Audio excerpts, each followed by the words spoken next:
Antenne dans 2 minutes. Ça va, c'est pas trop fort?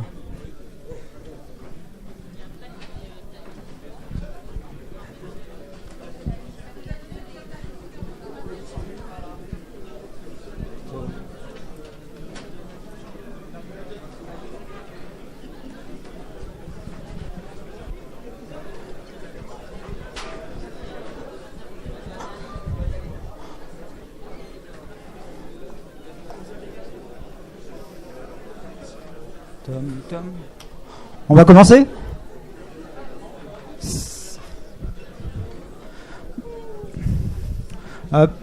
Bonjour à tous. Nous allons commencer cette causerie. S'il vous plaît. Vous êtes filmés. Juste pour votre information, grâce à l'équipe là-bas, et merci Nicolas, merci Mathieu, merci Pascal, toute l'équipe. C'est une première pour les causeries. C'est une première pour les causeries puisque on a diffusé le lien pour que cette causerie soit visible partout en France, dans tous les saisies via un lien. Donc c'est quelque chose que l'on essaye aujourd'hui. J'espère que de l'autre côté, derrière vos écrans, il y a quelques personnes. Et l'idée c'est de généraliser cette pratique pour les causeries de l'année prochaine, avoir l'intégralité du cycle en direct live. Voilà pour la petite parenthèse. Donc, aujourd'hui, je vous propose une question. La réindustrialisation de la France est-elle possible ? Alors, c'est pas anodin que ça se fait aujourd'hui. Vous le savez peut-être déjà, mais cette semaine, c'est la semaine de l'industrie.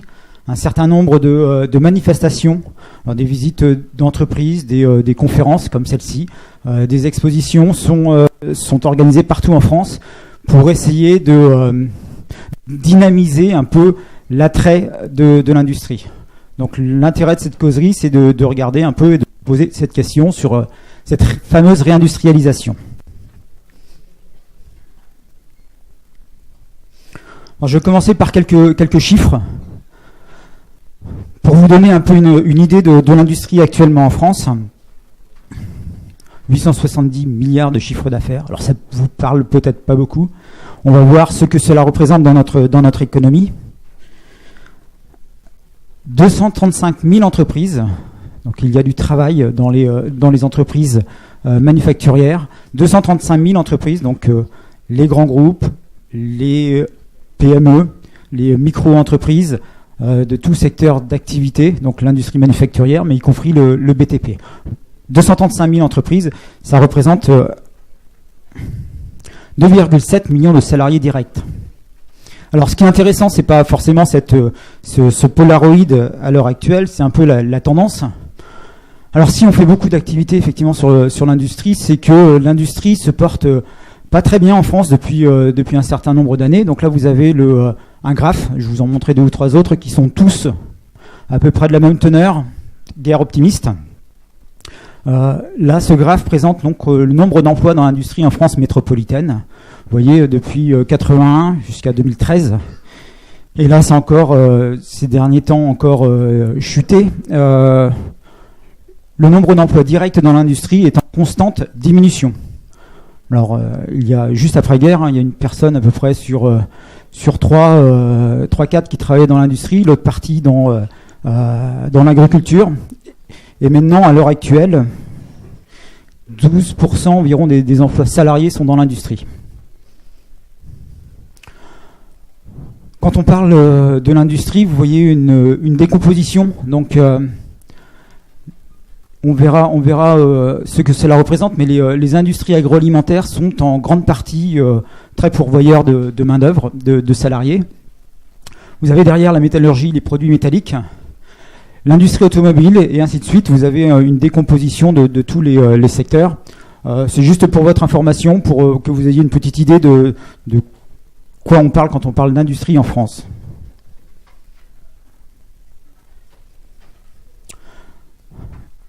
Alors, le PIB, est-ce que ça vous parle, le PIB ? Produit intérieur brut, bravo.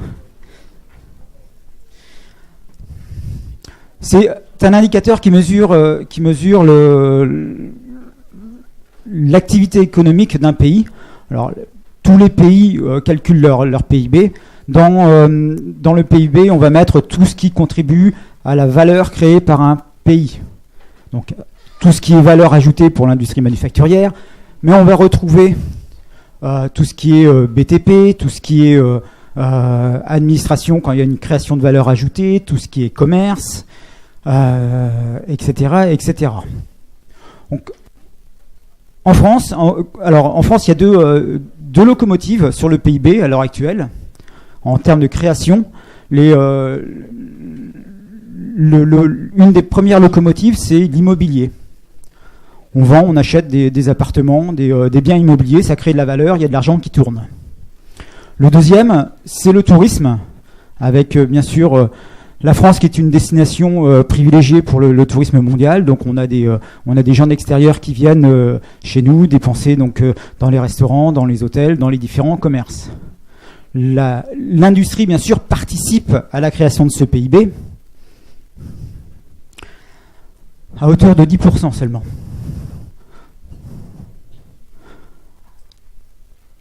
Il y a quelque temps encore, on était à 30% du PIB. Donc toute la création de valeur ajoutée en France et la création de valeur ajoutée passant par l'industrie manufacturière est de 10% seulement. Alors à titre de comparaison,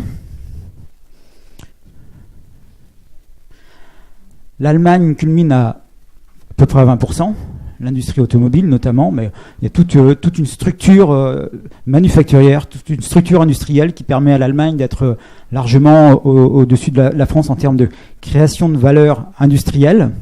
Un autre de nos voisins, en revanche, l'Angleterre, qui depuis maintenant quelques années a vu ses industries disparaître. Il y a 20-30 ans, voire auparavant, l'industrie anglaise, l'industrie de l'automobile, il y a des célèbres marques d'automobiles anglaises qui ont disparu, qui ne sont plus produites en Angleterre. Il y a l'industrie de l'extraction du charbon, il y a plein d'industries qui ont disparu en Angleterre. Et dans les années Thatcher, l'Angleterre a massivement parié sur l'économie financière. Augmentation de l'économie financière et l'industrie manufacturière qui a disparu. Et les Anglais commencent à avoir la même réflexion que les Français. 8%, 9%, 10% d'un PIB provenant de l'industrie, ce n'est pas suffisant. Donc on voit aussi l'industrie anglaise commencer à redémarrer, à avoir de nouvelles pistes. Alors, vous voyez le graphe du PIB, le pourcentage du PIB, le pourcentage de l'industrie dans le PIB en France, est en chute libre depuis maintenant 1965. Je vous disais à peu près un tiers du PIB il y a 40 ans, 50 ans maintenant, et maintenant à peu près 10%.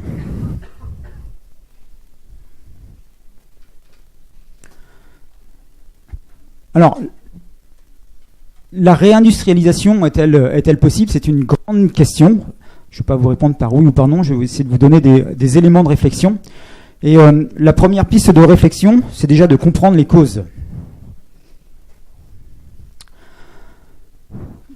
Pourquoi on est dans une phase de désindustrialisation? Alors, vous allez certainement en citer quelques-unes, vous pouvez certainement en citer quelques-unes. Je vais revenir sur deux idées reçues qui ne sont pas forcément vraies. Alors, il faut prendre avec parcimonie, et avec un peu de recul, mais la première, c'est concernant le coût du travail. On entend souvent parler de l'industrie. L'industrie en France, elle diminue parce que le coût du travail est cher. Je vous présentais tout à l'heure en Allemagne le pourcentage de l'industrie manufacturière en Allemagne. Vous voyez le coût du travail comparé en zone euro. Donc vous avez l'Allemagne, la France et l'Italie. Entre l'Allemagne et la France, le coût du travail est supérieur en Allemagne qu'en France. Donc le taux de chômage est largement inférieur en Allemagne qu'en France. Donc le coût de l'heure de travail, certes, c'est un problème, c'est quelque chose qui induit directement la compétitivité, mais ce n'est pas un critère décisif. L'autre idée reçue, c'est les délocalisations, le phénomène de délocalisation. La délocalisation, c'est simple, c'est vous prenez un bout de production, une ligne de production, une usine, et vous la transportez dans un autre pays. Finalement, donc là je vous donne un chiffre qui a été constaté par un cabinet qui s'appelle Trendéo, que je citerai plusieurs fois puisqu'on travaille beaucoup avec ce cabinet. On estime à peu près seulement 2,3% des suppressions d'emplois qui sont liées directement aux délocalisations. Très peu de délocalisation. En fait, et quand il y a des délocalisations, ce n'est pas du tout en Chine ou vers des pays exotiques. Hein, c'est généralement dans le Benelux, en Allemagne, en Italie, proche de chez nous.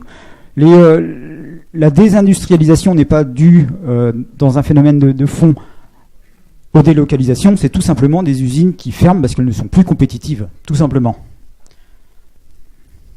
Alors après, sur des causes de la désindustrialisation, je vais vous en exprimer 3. La première, c'est qu'il faut bien comprendre que l'industrie manufacturière, la production industrielle, ce n'est pas un long chemin tranquille, ce n'est pas un long fleuve tranquille, hein. Il y a eu beaucoup de soubresauts. Là, vous avez l'évolution entre 90 et l'année dernière, 2017. Vous voyez, en termes de valeur de milliards de création. Je vais vous donner quelques exemples pour que vous compreniez qu'il y a des éléments macroéconomiques que nous ne maîtrisons pas nécessairement. Certains, nous les maîtrisons, d'autres pas, qui provoquent ces chutes. Alors, vous étiez peut-être pas né en 90. Oui, non. 90, 91, jusqu'à 93, partout dans le monde, il y a une récession planétaire qui a largement influé sur la production industrielle. Tous les pays ont vu leur production manufacturière chuter à ce moment-là. Ce qui a créé donc notamment les taux d'intérêt qui ont largement chuté. Les taux d'intérêt chutant, les entreprises, les ménages n'investissent plus, piochent dans leurs réserves pour pouvoir s'acheter, pour pouvoir non pas investir, mais vivre au quotidien. Il y a eu une récession très marquée dans le BTP, le BTP faisant partie de l'industrie. Donc dans ces premières années, 93, vous voyez une chute brutale. Un lent réveil à partir de 93, 94. On remonte jusqu'à 98-99. Là, il y a eu quelques phénomènes de dévaluation. Dévaluation, à l'époque, on était toujours en francs.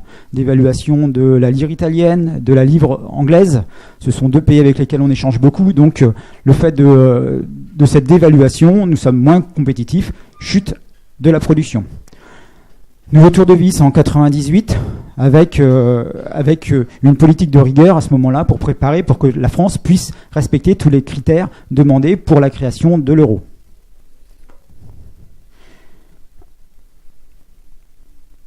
Début des années 2000, 2001, création de l'euro, un euro faible par rapport au dollar, ce qui permet d'exporter, et ce qui redynamise notre industrie.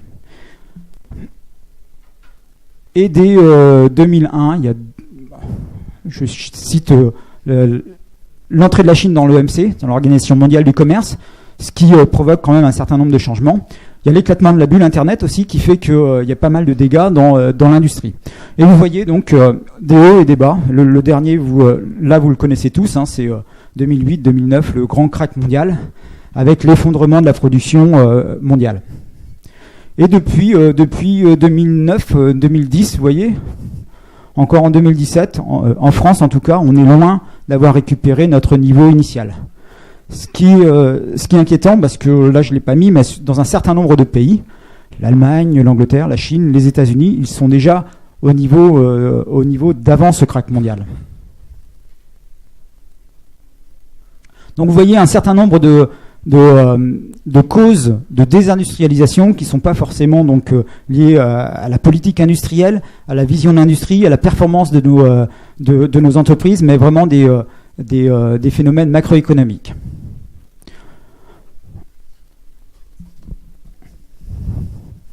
Une autre cause de la désindustrialisation, toujours macroéconomique. Alors on part toujours dans les années 70-80. À l'époque, en 70-80, donc il y avait un fort taux d'équipement de téléviseurs dans les ménages. Il y avait une marque phare en France qui s'appelait Thomson. Alors il y en avait d'autres, RCA, Philips, des vieilles marques. Telefunken, vous en avez certainement d'autres, qui produisaient beaucoup. Là, je vous ai mis l'exemple d'un site industriel à Angers qui fabriquait plusieurs milliers de téléviseurs par jour dans les années 70-80, qui abritait 3500 employés. Grosse usine. Premier coup de semonce, dans les années 80-90, on a vu arriver les concurrents chinois. Jusqu'à présent, japonais. Les Japonais étaient peu représentés. Il y avait peu de marques japonaises et on a vu des marques nouvelles, donc Mitsubishi, JVC, Japan Victor Company, Fujitsu, NEC, Pioneer et un certain nombre, donc Sony, Sharp, etc., qui ont commencé à envahir le marché français et le marché européen. Une des premières conséquences de ça, c'est alors ils produisaient pas en France, mais ils produisent en Europe, un des constructeurs phares à l'époque, Philips, qui commence à diversifier et à délocaliser. Donc il délocalise vers la Hongrie, le Brésil, l'Argentine, vers un certain nombre de pays. L'étape d'après, de nouveaux concurrents arrivent. Deux gros, Samsung et LG, que l'on ne connaissait pas forcément avant, mais qui bénéficient d'une politique industrielle très forte dans leur pays, avec des investissements de masse dans des plans de développement de l'électronique, pour prendre des marchés sur le marché de l'électronique et des téléviseurs en particulier. Donc là, c'est plusieurs milliards de dollars qui sont investis constamment dans des nouveaux sites de production. Et le résultat, c'est que en 2015, ces deux marques-là représentent, ou les marques coréennes représentent à peu près un tiers du marché mondial de téléviseurs. La conséquence directe, alors pas la conséquence directe, mais comment ils ont réussi à pénétrer le marché.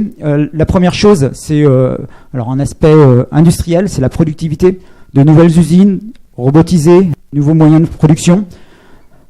Ça permet d'automatiser et de réduire les coûts. La deuxième chose, c'est l'aspect économique, c'est la vente à perte. La vente à perte en Europe. La vente à perte en Europe est tolérée et permise. On a le droit de vendre à perte en Europe. Ce qui est interdit, c'est le dumping. Le dumping, c'est vendre moins cher dans un pays d'exportation que dans son propre pays. Les coûts très bas, les prix très bas de vente en Corée ont permis de vendre à perte dans d'autres pays. Et cette politique industrielle a permis aux Coréens d'imposer un rythme de décroissance, alors qui a beaucoup profité aux consommateurs. On est très content d'avoir ce genre de choses. Mais sur les 25 dernières années, les téléviseurs systématiquement ont baissé de 10%. Le coût d'un téléviseur à l'achat a baissé de 10% chaque année, pendant 25 ans. Alors à ce rythme-là, eh bien, tous les concurrents des Coréens ont déposé les armes.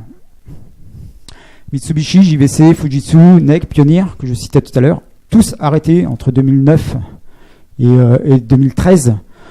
Sharp aussi, Sony s'est recomposé pour pouvoir être un peu plus performant, mais c'est très difficile. Et en France, notre petite usine d'Angers a fermé en 2012 et maintenant c'est une friche industrielle. Donc vous voyez, la désindustrialisation, c'est aussi des rouages macroéconomiques avec cet aspect de la mondialisation.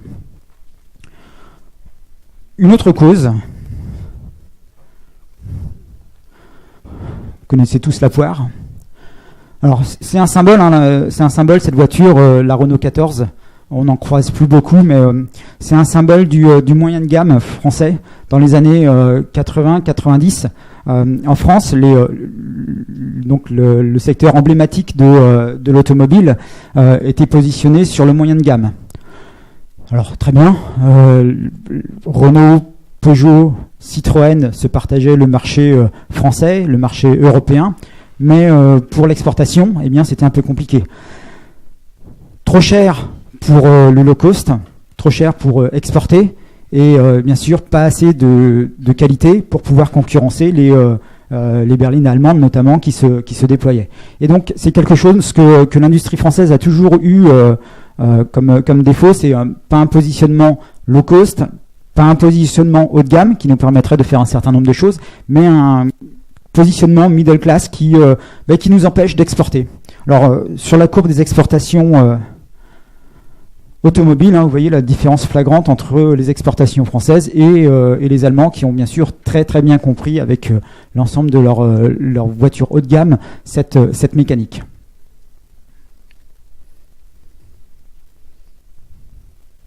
Alors, la deuxième question que je voudrais partager avec vous, c'est est-ce que c'est possible, mais surtout pourquoi réindustrialiser pourquoi est-ce vital pour notre économie? Alors vous avez déjà eu un premier aspect sur le PIB, sur la création de valeur. Le point important, c'est la balance commerciale française. Le PIB mesure ce que l'on produit en interne. C'est comme dans une famille, c'est ce qui tourne à l'intérieur de la famille, sans forcément la création de valeur ajoutée. C'est de l'argent qui circule. La balance commerciale va mesurer deux choses. Mesurer les exportations de biens et de services et les importations.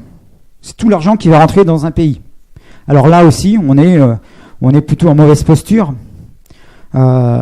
Si la France, si nos importations sont supérieures aux exportations, eh bien la France s'endette. Ça veut dire que pour payer nos infrastructures, l'éducation, les soins, toute notre cortège d'infrastructures, nous n'avons pas forcément suffisamment d'argent pour financer ces différents projets. Donc l'idée, c'est essayer de contrebalancer cette balance commerciale qui, voilà la courbe, vous voyez, depuis très longtemps maintenant est structurellement déficitaire. Vous avez en rouge les imports et en bleu les exports. Avec l'évolution du solde, on court derrière les exportations depuis un certain nombre d'années. Et je reviens sur ce problème de moyen de gamme. Tant qu'on sera sur du moyen de gamme, on aura du mal à exporter. Ça, c'est la courbe. Ça, c'est le chiffre qui fait mal. Déficit 2016, 50 milliards de dollars, la balance commerciale cumulée. Et nos voisins allemands, 250 milliards d'euros. Donc, mécaniquement, pendant que nous, on court derrière cette courbe, eh bien, les Allemands peuvent participer au développement de leurs universités, au développement de leurs incubateurs, de leurs aéroports, etc., etc. C'est de l'argent qui rentre dans les pays et qui permet de développer ce genre d'infrastructures.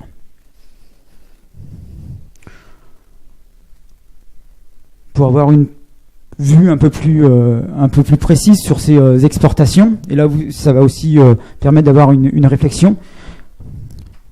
Ça, ce sont les sources 2015. Ce que l'on a exporté le plus en 2015, c'est l'aéronautique, ce sont des Airbus. Donc on a bénéficié en 2015 d'un appel d'air. Airbus a vendu beaucoup d'avions, heureusement. Ils sont arrivés premiers, ça fait rentrer de l'argent, mais c'est fluctuant d'une année sur l'autre. Et quand on regarde ce qui arrive derrière, on retrouve des produits beaucoup plus franco-français. Le deuxième, c'est les vins et spiritueux. Parfums et cosmétiques avec L'Oréal notamment et toutes les grandes marques françaises de cosmétiques. Les céréales, la France reste le grenier de l'Europe. On produit beaucoup et on exporte beaucoup. Et ensuite, fromage et produits laitiers. Donc l'agroalimentaire. Vous voyez, l'automobile et tous les autres produits manufacturiers de la métallurgie, par exemple, sont très loin derrière.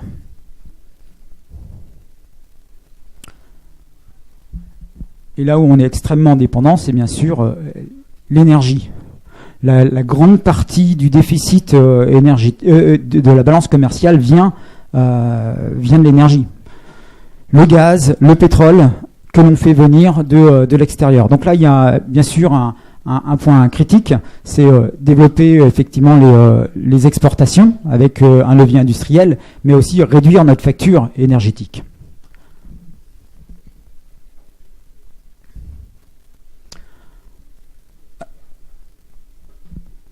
pourquoi réindustrialiser aussi si on part sur quelque chose de beaucoup plus pragmatique?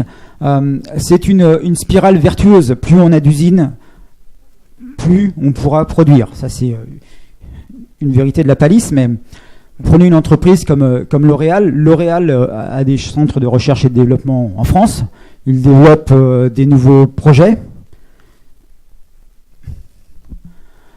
Plus on a d'entreprises positionnées en France et des entreprises, des grandes entreprises, des PME, des ETI qui sont positionnées en France, on va avoir des centres de recherche et de développement en France. Et il y a quelque chose de systématique. Généralement, quand on a un centre de recherche et de développement dans un pays, on a forcément un atelier de production à côté. C'est pas toujours un ou plusieurs ateliers de production, mais généralement, on a de la production pas loin du centre de recherche, pour la rapidité d'exécution. Quand on a de la recherche et développement, on a bien sûr de l'enseignement, on a des laboratoires de recherche, on a des structures qui permettent d'accompagner ces laboratoires de recherche, ces centres de recherche et les entreprises. Donc c'est un cercle vertueux. Si on a des centres de recherche et développement et de l'enseignement, on a nécessairement aussi des startups qui voient le jour. Start-up, c'est aussi de la création. Alors, on a un certain nombre de start-up qui voient le jour. La pente est plutôt optimiste pour la création de start-up. Le problème, c'est que les start-up restent start-up. Et si on continue à développer l'industrie, ça permet aussi d'avoir pour ces start-up des moyens de production. Le problème que l'on a en France, c'est les start-up qui arrivent au bout de 5-6 ans, qui passent d'un mode prototype à un mode de fabrication de série, de trouver des ateliers de production, des entreprises qui sont capables de les héberger pour développer leurs moyens de production. Voilà, donc vous avez une spirale vertueuse qui est claire, hein, c'est plus on a d'entreprises, plus on a d'usines de production, plus on a cet automatisme industriel, plus effectivement ça va se développer. Le dernier point, c'est un problème de levier aussi. Pourquoi réindustrialiser? C'est une étude de l'INSEE, donc qui date un peu là de 2012, mais qui permet de dire clairement, cette étude, un emploi créé dans telle industrie induit X emplois notamment dans les services. Alors l'exemple, c'est vous prenez l'aéronautique, vous avez un emploi créé dans alors c'est pas d'emploi, mais une unité de valeur ajoutée dans le secteur de l'aéronautique, créée 4,8 unités de valeur ajoutée dans le reste de l'économie française, puisqu'il y a des fournisseurs, il y a effectivement des laboratoires de recherche, il y a tout ce qu'on a vu auparavant. Donc vous voyez, à chaque fois qu'on crée un emploi industriel, il y a toute une structure, bien sûr, économique, sociale qui se développe. On a besoin de docteurs, on a besoin de profs, on a besoin d'un certain nombre de choses pour accompagner ces industriels.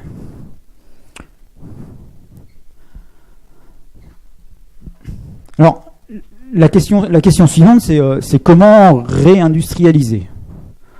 Eh bien là, je vais commencer à vous donner des idées très larges. J'ai pas de baguette magique, personne n'a de baguette magique. Mais je vais vous donner quelques exemples et insister sur un ou deux concepts. Alors, je vous montrais tout à l'heure les Philips, etc., les Japonais. Il est totalement impensable, impossible de fabriquer des téléviseurs en France. À l'heure actuelle, ça coûte beaucoup trop cher. Et cependant, je ne sais pas si vous les connaissez, c'est une marque qui s'appelle Agathe. Totalement inconnue. Je vais vous les présenter.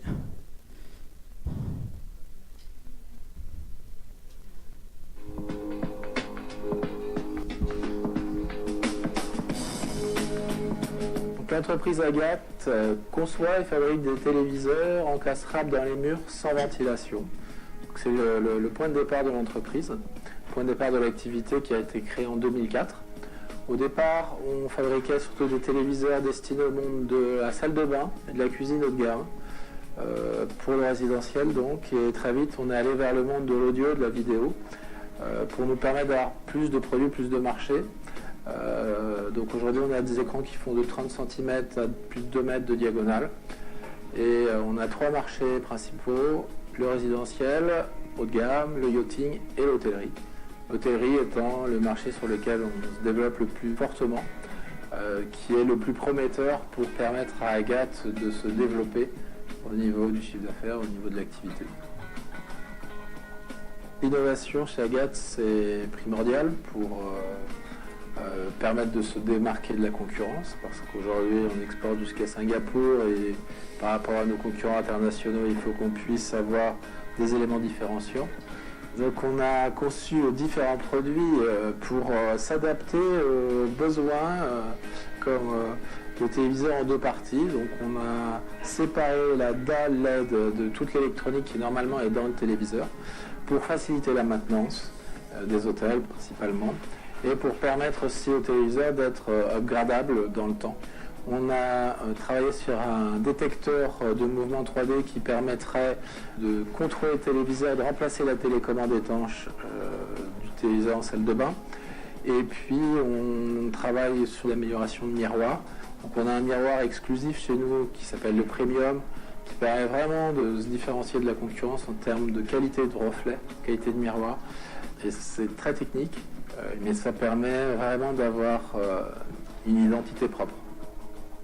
En 2013, on a fait 1 million d'euros de chiffre d'affaires, on a fait plus 20% en 2014, on pense faire plus 60 cette année.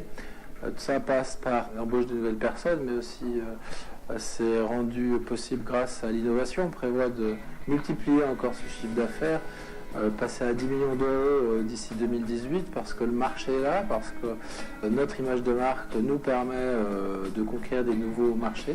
Toute cette progression, toute cette métamorphose d'Agathe va forcément passer par des investisseurs extérieurs.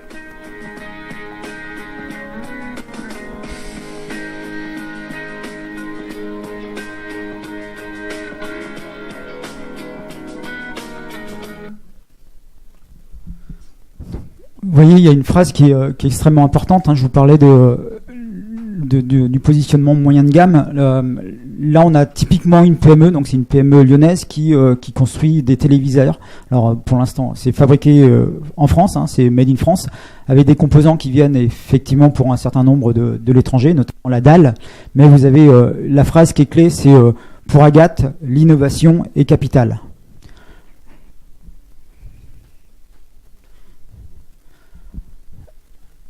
Un des points importants et vital pour l'industrie, ça sera l'innovation. Alors l'innovation, la définition de l'innovation, deux composantes, la nouveauté, donc créer quelque chose de nouveau, et la mise en œuvre réussie. Point important, c'est aussi l'innovation se développe dans un certain nombre de points. Alors produit, process. C'est quelque chose qu'on a déjà en tête. Les services, c'est effectivement quelque chose que l'on est en train de positionner. Tous les pays essayent de positionner leurs services. Toutes les startups, ce sont souvent des startups de services. Mais il y a aussi d'autres points sur lesquels on peut travailler et s'améliorer. C'est le management des entreprises. Et aussi tout ce qu'on peut appeler l'environnement, le contexte, faire des innovations sur les normes, sur un certain nombre de choses. Alors il ne faut pas oublier que l'innovation est capitale pour le développement de l'industrie. Alors, où en est-on en termes d'innovation ? Il y a un index donc, qui a été créé par Cornell University, l'INSEAD, donc, qui est une école de management française, qui est située à Fontainebleau, qui essaye de mesurer un peu, donc, via le Global Innovation Index, le positionnement de tous les pays sur l'innovation. Et vous voyez que dans ce positionnement, la France est là. Bon, alors, on peut faire mieux. On prend vraiment tout ce qui... je vous invite à aller faire un tour sur leur site internet. On prend tout ce qui peut favoriser donc l'innovation en termes d'éducation, d'infrastructure, de culture, etc., etc. Donc la France est là, mais vous voyez que on est loin derrière les trois leaders, la Suisse, la Suède et les Pays-Bas.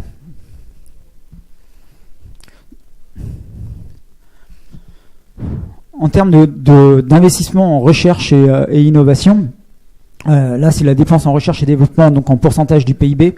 Attention, c'est en pourcentage du PIB. C'est pour ça que la Chine est derrière nous. Mais vous voyez, en termes de fluctuation, si on regarde la pente, en France, on stagne. Notre PIB, voilà, si vous suivez un peu l'actualité, était à peu près en petite croissance. la Chine, vous voyez, depuis un certain nombre d'années, est en marche forcée. Et effectivement, le PIB de la Chine n'est pas du tout le même que le PIB de la France. Et vous voyez nos voisins allemands, toujours eux, qui sont largement en tête. Donc en termes d'innovation, il y a des choses qui se passent, mais on est toujours en décalage. Une autre, j'insiste sur ça, hein, sur ce décalage, c'est une culture de l'innovation à développer. Là, c'est les résultats avec l'Institut de la réindustrialisation. On avait fait un sondage, une enquête auprès de PME, et on avait posé la question à des entreprises: avez-vous des projets d'innovation en cours? Quand on regarde toutes les entreprises, quand même un certain nombre, plus d'un tiers avaient dit non, on n'a pas de projet d'innovation. Et quand on regarde les PME, c'est plus d'une entreprise sur deux n'avait pas de projet d'innovation. Sans innovation, une entreprise meurt. Votre rôle, en tant que futur cadre dans l'industrie, alors vous allez être futur ingénieur ou autre, votre rôle, ça sera de promouvoir constamment l'innovation et d'entraîner cette mécanique de l'innovation.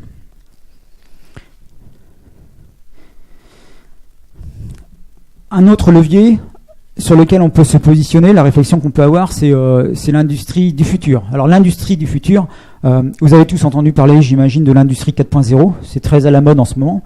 L'industrie 4.0 a vu le jour en Allemagne en 2012.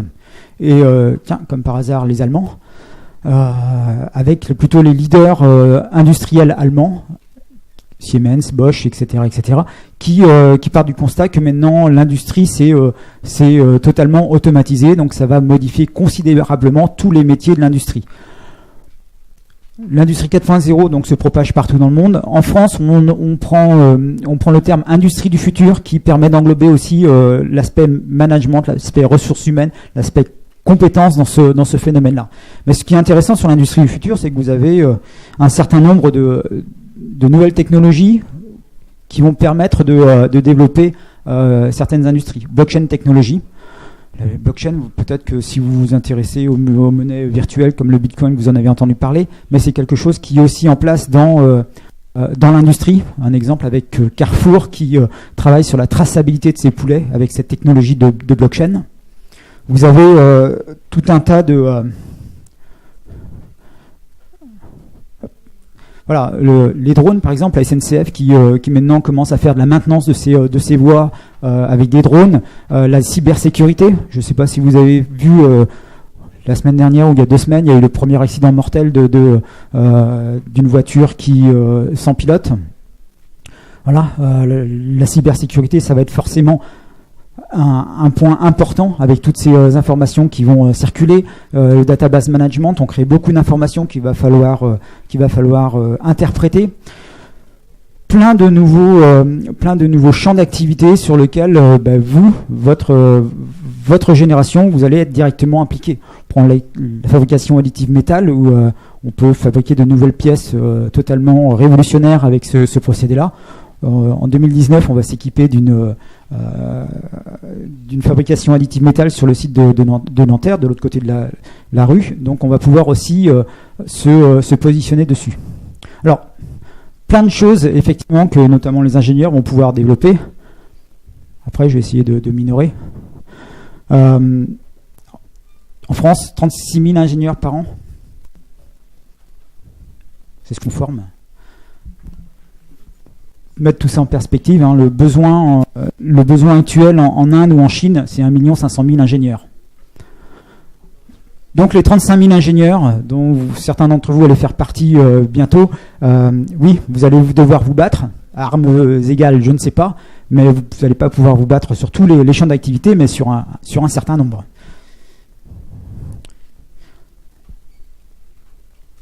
Un facteur c'est un exemple d'industrie 4.0, c'est une thématique qui s'appelle la robocalisation, donc une contraction de robotique et de relocalisation. Et vous voyez là encore, c'est toujours par rapport à nos voisins allemands. En gris, vous avez la densité de robots en France, et en jaune, en Allemagne. On est largement déficitaire. Et toujours pour recadrer un peu le débat, je propose une deuxième petite vidéo de ce qui se passe actuellement en Chine. Et ce qui vous attend dans l'industrie du futur.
Alors je vous laisse imaginer comment ce mode de fonctionnement peut révolutionner notre monde industriel, mais aussi je vous laisse toute réflexion sur comment ça peut révolutionner notre modèle social. Alors, pour finir, pour le dernier quart d'heure, quand même, histoire de vous donner quelques raisons d'espérer, où en est-on à l'heure actuelle sur la réindustrialisation? Première chose, c'est que tous les clignotants sont en vert en termes d'industrie, ça marche, oui, en termes de facteurs de développement. Déjà, on a des gros leaders industriels, vous les connaissez tous, hein, Dassault, Airbus, Renault, Nissan, etc., etc. J'aurais pu mettre d'autres entreprises, du BTP, L'Oréal. On a des mastodontes industriels en France. Donc ça, c'est une première chose. La deuxième chose, et ça c'est un peu nouveau dans le paysage, ça s'est structuré depuis 2010.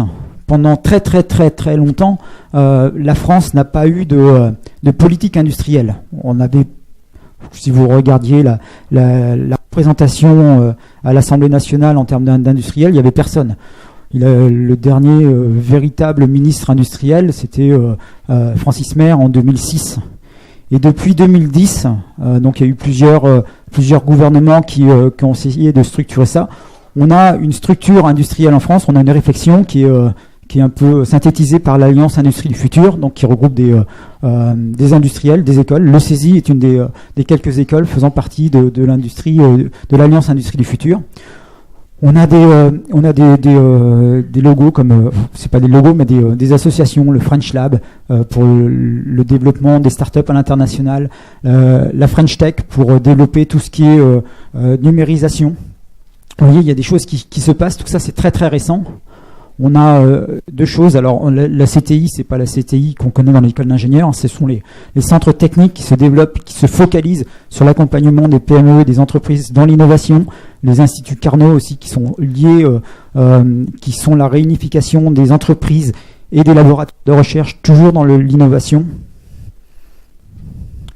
BPI France qui est le banquier des industriels. Vous voyez, c'est quelque chose qui s'est structuré depuis ces dernières années et qui laisse de bonnes raisons à espérer un développement de l'industrie. Alors, le premier résultat, vous voyez, là c'est avec donc le cabinet Trendéo, c'est les différentes courbes. C'est le solde des entreprises qui ferment et des entreprises qui ouvrent. Le rythme de fermeture diminue, donc il y a de moins en moins d'entreprises qui ferment en France. Vous allez me dire, on en a fermé tellement qu'il n'en reste plus beaucoup. Et il y a quand même à peu près 150 ouvertures d'usines en France chaque année. Et depuis l'année dernière, on est sur un solde positif de création d'usines en France. Ça faisait très très longtemps que ça ne nous était pas arrivé. On partait de très très loin. Et donc le corollaire de ça, c'est l'évolution de l'emploi net dans la production industrielle. Là, depuis 2009, vous avez vu, depuis 2016, on passe sur un solde positif. Et depuis l'année dernière, 2017, on crée de l'emploi industriel en France. Donc il y a quand même quelque chose qui se passe. Alors, j'insiste pas sur le fait que oui, la France, il faut qu'on ait une vision mondiale de cette réindustrialisation. On a des mastodontes, hein, l'Amérique du Nord est en plein boom. Il y a 3 locomotives, l'Amérique du Nord, la Chine et l'Inde. Mais en Europe de l'Ouest et en France, on a aussi un certain nombre de sites qui apparaissent. Alors, on développe avec l'Institut un baromètre mondial des investissements industriels, donc avec l'Institut qui regroupe le CESI, bien sûr, Trendéo, le groupe FIV et EDF, et on recense toutes les créations de sites industriels partout en France et dans le monde. Et vous voyez, ça c'est le tout dernier baromètre. Ce sont les créations de sites industriels en France. Vous en avez à peu près une trentaine annoncées dans l'année 2017.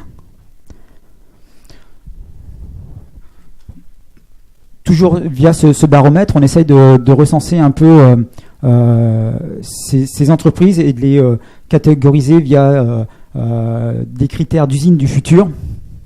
Donc là, c'est la localisation, la géolocalisation des meilleurs projets. Ce que l'on peut voir, c'est que il y a quelques années, on avait encore des méga cathédrales industrielles qui voyaient le jour. C'est toujours d'actualité. Mark Zuckerberg, le PDG de Facebook, veut faire une immense ville Facebook pour abriter tous ses salariés. Donc il y a toujours cette réflexion. Mais ce que l'on voit, c'est de plus en plus des sites qui se relocalisent. Alors j'aime pas forcément ce mot-là parce que c'est pas lié à une délocalisation, mais on se rapproche avec des petits sites de 50, 100 personnes des lieux de production. Et donc parmi ces projets, 2 exemples qui se passent en France. Un exemple, donc une usine extrêmement automatisée à Cognac sur l'embouteillage de Cognac, et une autre sur la fabrication d'huile essentielle dans le sud. Voilà, donc il y a des choses qui se passent effectivement dans l'industrie en France. Et je voulais finir avec un exemple qui est ici. Je ne sais pas si vous connaissez ce monsieur, Ramesh Kossi. Je vais vous faire voir la petite vidéo. Et ça, je vais finir avec ça, mais vous allez voir, c'est très intéressant. Enfin, c'est plein d'espoir surtout. Notre intelligence artificielle pourrait interpréter certaines données manquantes pour les reconstituer grâce à l'angle du drone. Ça peut être sympa. L'idée de faire des robots commençait à me tarauder depuis longtemps. Je suis fan de R2, de Star Wars, de Marvels. J'ai toujours la tête dans les étoiles, ça part dans tous les sens. D'avoir plus de liberté me permettra de faire des choses encore plus passionnantes.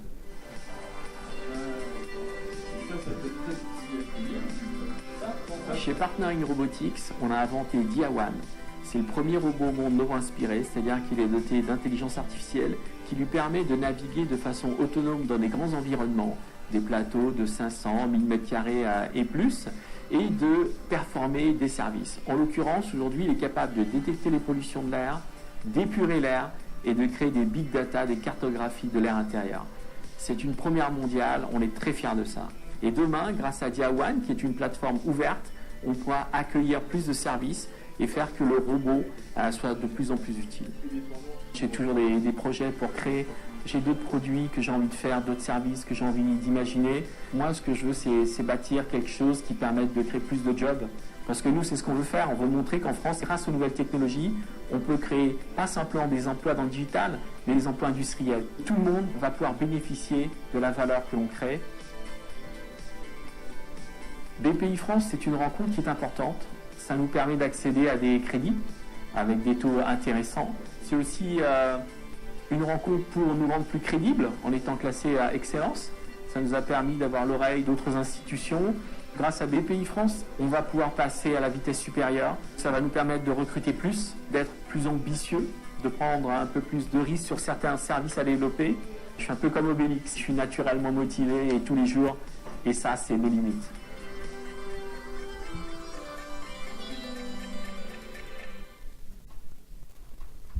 Voilà, je voulais vous présenter cette PME avec Ramesh Kossi, alors qui est extrêmement sympathique et extrêmement brillant, mais qui a une ambition forte. C'est avec son robot, il a décidé de faire le pari de pouvoir construire et de produire 100% de son robot en France, en région parisienne. Donc il doit être à côté de la gare de Cergy à l'heure actuelle, avec une cinquantaine de salariés.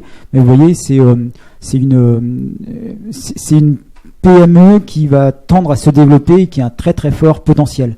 Donc j'espère que parmi vous, il suffit qu'il y en ait 2 ou 3 qui ont ce potentiel-là et l'industrie va pouvoir redémarrer.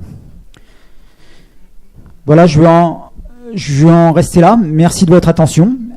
À bientôt pour de nouvelles aventures. Merci.